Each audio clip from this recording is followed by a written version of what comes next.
ఉన్నటువంటి సూర్యాపేట జిల్లా కార్యవర్గానికి ఇచ్చేసినటువంటి అందరికీ కూడా ఉద్యమాభినందనలు తెలియజేస్తూ, గత ప్రభుత్వం తెలంగాణ రాష్ట్రం ఏర్పడిన తర్వాత ప్రధానంగా విద్యారంగాన్ని అభివృద్ధి పరుస్తాము, గడువు కలిగిన వర్గాల విద్యార్థులకి సమానమైన నాణ్యమైన విద్యని అందిస్తామనేటువంటి హామీలతోటి తెలంగాణ రాష్ట్రాన్ని పరిపాలించినటువంటి క్రమంలో మతాల పేరుతోటి, కులాల పేరుతోటి రెసిడెన్షియల్ పాఠశాలల్ని అరకొరగా ఏర్పరిచి అరకొర వసతులతోటి అరకొర ఉపాధ్యాయులతోటి ఏర్పాటు చేసి ప్రభుత్వ విద్యారంగాన్ని పూర్తిగా నిర్లక్ష్యానికి గురి చేసినటువంటి సందర్భం గత ప్రభుత్వంలో కొనసాగింది.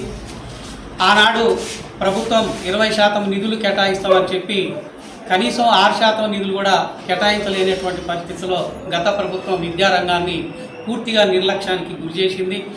అదేవిధంగా మన పాఠశాలల్లో తరగతికి ఒక ఉపాధ్యాయుడు, తరగతికి ఒక గది, ప్రాథమిక పాఠశాలకు ఒక ప్రధాన ఉపాధ్యాయుడు, ఉన్నత పాఠశాలలో సబ్జెక్టుకు ఒక టీచరు, ప్రతి పాఠశాలకి ఒక ప్రధాన ఉపాధ్యాయులు, అదేవిధంగా ప్రతి మండలానికి ఒక ఎంఈఓ, ప్రతి డివిజన్కి ఒక డిప్యూటీఓ, ప్రతి జిల్లాకి ఒక రెగ్యులర్ డిఓ ఉండాల్సినటువంటి సందర్భంలో ఇవాళ ఏ మండలంలో రెగ్యులర్ ఎంఈఓ లేరు. ఏ ప్రభుత్వ హై స్కూల్లో కూడా ఇవాళ సుమారుగా రాష్ట్ర వ్యాప్తంగా మొన్న 23లో ప్రమోషన్లు ఇచ్చినప్పటికీ కూడా ఇవాళకి ఇంకా 600 నుంచి 700 ప్రధానోపాధ్యాయుల పోస్టులు ఖాళీగా ఉన్నాయి. అదేవిధంగా అనేక పాఠశాలలో ఉపాధ్యాయుల ఖాళీలు ఉన్నాయి. ఇవాళ విద్యార్థులకి మరి ప్రభుత్వం పాఠశాలలు తెరిచేలోగానే పుస్తకాలు అందుబాటులోకి, నోట్బుక్లు అందుబాటులోకి తెస్తామని ఇప్పుడు వచ్చినటువంటి ప్రభుత్వం కూడా హామీలు ఇవ్వడం జరిగింది. కానీ ఇప్పటికి కూడా అది నెరవేరలేదు. ఇవాళ నిన్న మొన్న ఒక జీవో తీసుకురావడం జరిగింది.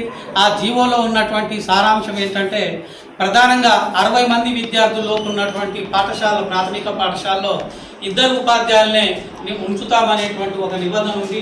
ఇది ప్రభుత్వ విద్యకి వ్యతిరేకమైనటువంటి నిబంధన అని టీపీటీఎఫ్గా మేము భావిస్తున్నాం, దాన్ని ఖండిస్తున్నాం. అటువంటి జీవోని ప్రభుత్వం వెంటనే ఆ విధానాన్ని వెనక్కి తీసుకోవాలని సందర్భంగా డిమాండ్ చేస్తున్నాం. ఇవాళ ప్రభుత్వ ప్రాథమిక పాఠశాలలో ప్రధానంగా 60 మంది లోపు ఉన్నటువంటి ప్రాథమిక పాఠశాలలు ఎక్కువ మొత్తంలో ఉన్నాయి రాష్ట్రంలో. మరి వాళ్ళ 3 టీచర్లు 4 టీచర్లు ఉంటే ఆ తల్లిదండ్రులు, ఆ విద్యార్థుల తల్లిదండ్రులు ఆ పాఠశాల మీద నమ్మకంతో, ఉపాధ్యాయుల మీద నమ్మకంతో ఆ పాఠశాలకి పంపించడం జరుగుతుంది. ఉన్న టీచర్లని తీసివేసినట్లయితే 2 ఉపాధ్యాయులతోటి, 1 ఉపాధ్యాయుడితోటి ఆ పాఠశాలని నిర్వహించడం అనేది చాలా కష్టం అవుతుంది. అప్పుడు విద్యార్థుల తల్లిదండ్రులు పాఠశాల మీద నమ్మకాన్ని కోల్పోయి ప్రభుత్వ పాఠశాల నుంచి మరి ప్రైవేట్ పాఠశాలకి విద్యార్థిని తరలించేటువంటి క్రమం కూడా ఉన్నది. కాబట్టి ప్రభుత్వం ఈ నిబంధనని వెంటనే విత్డ్రా చేసుకోవాల్సినటువంటి అవసరం ఉన్నది. అదేవిధంగా ఉపాధ్యాయులకు సంబంధించినటువంటి చాలా డిమాండ్స్ కూడా ఇవాళ ఉన్నాయి. 5 డిఏలు ఉన్నాయి, పిఆర్సీ ఉన్నది. వాటిని కూడా అమలు చేయాల్సినటువంటి బాధ్యత ప్రభుత్వం మీద ఉన్నది. ప్రభుత్వం ఇప్పుడు వచ్చినటువంటి ప్రభుత్వం, రేవంత్ రెడ్డి గారి ప్రభుత్వం మరి ఆనాడు మేనిఫెస్టోలో పెట్టుకున్నటువంటి అంశం, ఆ మేనిఫెస్టోలో పెట్టుకున్నటువంటి అంశాన్ని కూడా ఇవాళ నెరవేర్చినటువంటి పరిస్థితి నెలకొన్నది. సంవత్సరం దాటినప్పటికీ కూడా ఇవాళ రిటైర్ అయినటువంటి ఉపాధ్యాయులకు కూడా బెనిఫిట్స్ రానటువంటి పరిస్థితి ఉన్నది. కాబట్టి ప్రభుత్వం వెంటనే మరి ప్రభుత్వ ఉపాధ్యాయ ఉద్యోగులకు సంబంధించినటువంటి బకాయిలు కానీ వాళ్ళకి రావాల్సినటువంటి బెనిఫిట్స్ని కానీ వెంటనే విడుదల చేసి ఆ ఉపాధ్యాయ ఉద్యోగుల్ని ఆదుకోవాల్సినటువంటి పరిస్థితి ఉన్నది. వాటి పరంగా టీపీటీఎఫ్ ప్రభుత్వాన్ని డిమాండ్ చేస్తూ ఉన్నది. రీసెంట్గా వచ్చిన పరిస్థితి చూసేస్తే రోజుకి ఇంకా గతంలో ఉన్న సమస్యల కంటే ఎక్కువగా సమస్యలు మళ్ళీ కూడా పేరెక్కిపోతున్నట్టే కనిపిస్తున్నాయి తప్పితే అవి పరిష్కారం అవుతున్నట్టే కనిపెట్టలేదు. ఈ మధ్య కాలంలోనే ప్రతి నెల 700 కోట్ల పెండింగ్ బిల్స్ కోసం అమౌంట్ రిలీజ్ చేస్తామని చెప్పేసి అది విడుదల వారీగా ఒక 250 కోట్లు రీసెంట్గా విడుదల చేసి దాన్ని మెడికల్ బిల్స్ క్లారిటీ కోసం ఇచ్చారు.